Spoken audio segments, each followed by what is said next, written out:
Yo,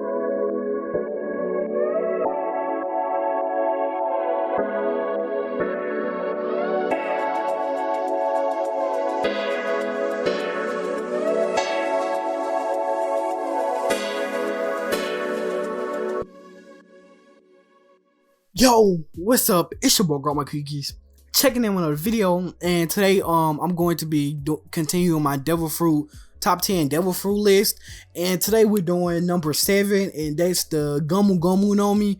And obviously I know some people probably say I copped out on this video. I mean copped out on this one. Why did I choose the Gomu Gomu no Mi for number 7? That's kind of a sellout, like, you know, because obviously that fruit is a part of the main story. It's kind of like obviously that people going to like it, but I genuinely like the fruit because, you know, it's so many different things with the fruit that makes me like it. Sorry about that, that was my phone notifications. But yeah, there are so many different things I like about the fruit. And the fruit, like I said, one thing that I like about devil fruits is if it plays a big part in the story. I really do like them type of devil fruits. Like Law, I just got done recording it. Law fruit, like Law's fruit plays a big role in the story. And that's another thing. Luffy's fruit plays a big thing in the story. And obviously, Luffy is the main character too, so it's obviously going to play a big part in the story. But yeah, one good reason why I really chose this fruit on the list is just because this fruit is literally the most explained fruit in One Piece. Like when it comes to fruits that Oda explained to us, this fruit is literally the most explained fruit to us, because we, like, you know, we see everything that how the fruit evolved and how Luffy came up with ideas to expand upon the fruit from, you know, gear 2nd to gear 3rd to gear 4th to, you know, gear 4th Snake Man. And hopefully he very soon get an awakening. Hopefully it's not in Wano, but hopefully he does get an awakening. Probably in Elbaf he get a devil fruit awakening or anything like that. And it's just us seeing the evolution of this fruit, and we pretty much grew with the fruit as you continue to watch. As you watch One Piece, you grow with the Gomu Gomu no Mi, and you grow to kind of love it. And that's a thing with it. And another thing is just, let's just say Luffy never had the Gomu Gomu no Mi, right?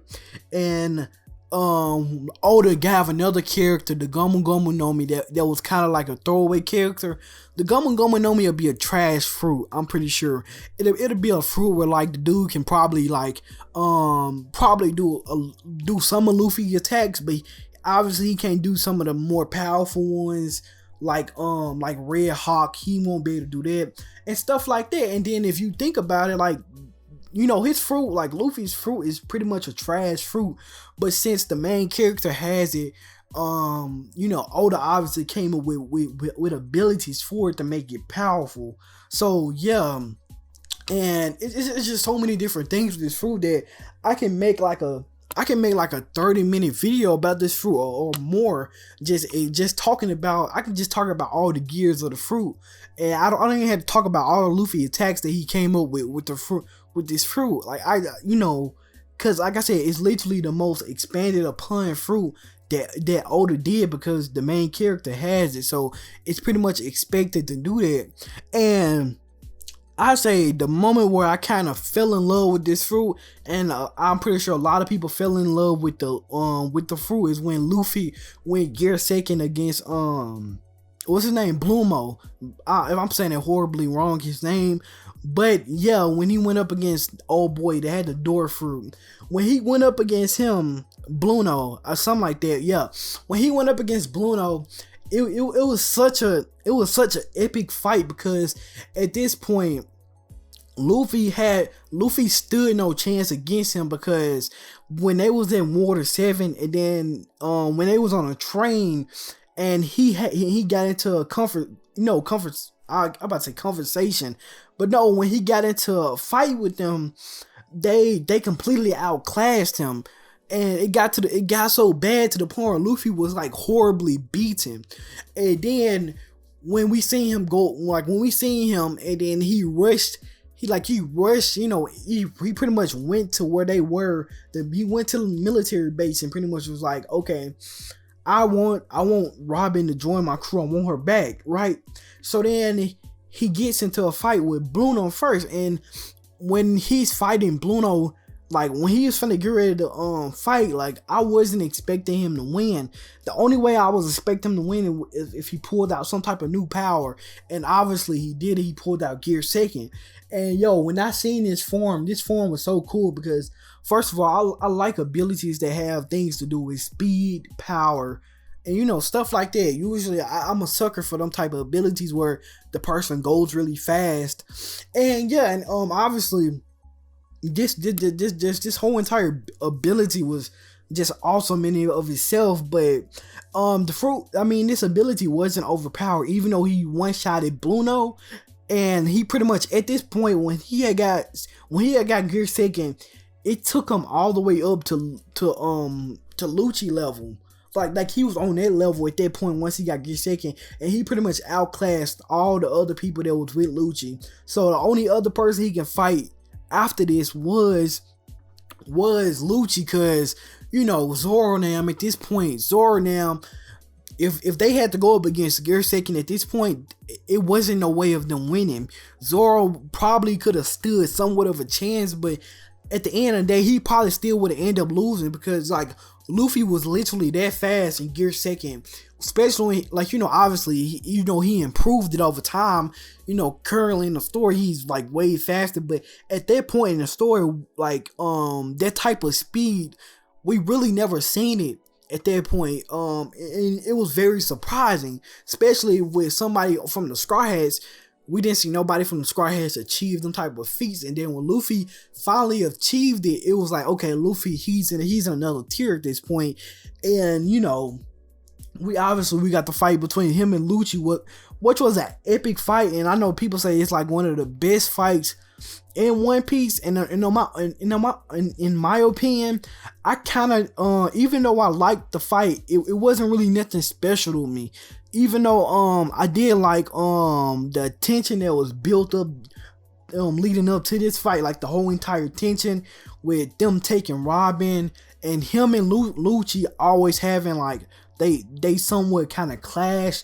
Like I can imagine if Lucci has Conqueror's Haki and him and Luffy clashing, even though they're not fighting, their wheels were clashing. Even if Lucci that even though Lucci don't have Conqueror's Haki, it kind of felt like that. Like him and Luffy wheels was clashing. So this fight right here was kind of being shadowed upon, and when it came, it obviously was a really good fight. Now, like I said, it wasn't really a crazy fight for me. Like I rather prefer the Katakuri fight with Luffy, but I know a lot of people say this like one of the best fights too. So yeah, I really can't fault you if you do say that. But yeah, back on the actual video, it was just crazy to see Gear Second and then Gear Third. Gear Third was hilarious. Like I remember when I first seen him, and he used it, and then when he had the obviously it had a cooldown, and then he turned into the I forgot did they call him Little Luffy? I can't remember what they called him, but he was just I think it was Chubby Luffy. Yeah, he turned into like just a really little person, and that was hilarious. I remember when Lucci saw that, Lucci's like, yo, what is that? Like Lucci even wanted to laugh. He's like one of the most serious people ever. So yeah, and then obviously Gear 4 of him fighting up against Doflamingo, that was a really epic fight too, because you remember at that point in that fight, Luffy was on the edge and he was losing. And a lot of people was like, okay, how he's going to defeat how he's going to defeat Doflamingo, and then he pulls out Gear 4 and you like, okay, he's really finna do something. And then also he can pretty much fly with Gear 4. Like when you think of the rubber fruit, you wouldn't think of like if you watched One Piece and just say Luffy didn't have the rubber fruit, and then just say Oda came out with a fruit called the rubber fruit, right? And then you would never think this fruit can fly, like, or you wouldn't think of no crazy things this fruit can do. And that's one thing that I say I give Oda props for. being able to turn a weak fruit into a strong fruit. Obviously, he had to do it because that's the only way Luffy would become stronger. But the way he did it was very clever, and I think a lot of users, like the users that came before Luffy, I really think that they were able to achieve what Luffy was able to achieve, because Luffy's low-key really creative to be able to come up with the abilities that he did come up with. Now, obviously, he's not like on a Doflamingo level, where Doflamingo thought of creating his own screen clone. That just imagine Doflamingo training with his fruit one day, and then he comes up with an idea and be like, okay, I want to make a clone of myself, but I got the screen for how do I even do that? And then he just randomly be like, okay, I'm gonna do it, but I'm gonna just use my screen to make my own, thing. And then obviously, like when his organs got punctured and his organs was injured, he put his organs back together with screen. Like, you'll never think of that. Like who thinks of that type of stuff? So Luffy is low-key really creative. And yeah, man, that's pretty much it, like, for this video, because this video is 10 minutes long, and I don't want this video to go on forever, because if I got into anything else, this video would have been longer. And I'll probably do it in the future while I talk about this video fruit and go into more detail, and it'll be a way more scripted video and be better. But yeah, that's pretty much it for this video. Like I said, I just don't want it to be long, and everybody already know what this fruit can do, so I don't really have to sit here and explain myself on what this fruit can do. And I just really was explaining why I like the fruit and what moments really stuck out to me with this fruit. And yeah, man, that's pretty much it for this video. I know, hit the subscription button, and if you want more obviously hit the notification bell if you want more notifications about the rest of my list. I have 7 more fruits, and obviously you don't know what they are, so you can stick around. I am doing daily uploads, so they should be dropping every day. If they're not, then come to me and spam my comments and be like, post the videos. You can do that, and I really wouldn't mind you doing that, spamming my comments and telling me to post the next fruit. And yeah, man, that's pretty much it for this video. You already know, man, it's your boy Grandma Cookies, and I'm out. To the tune till I'm dead. Don't want room.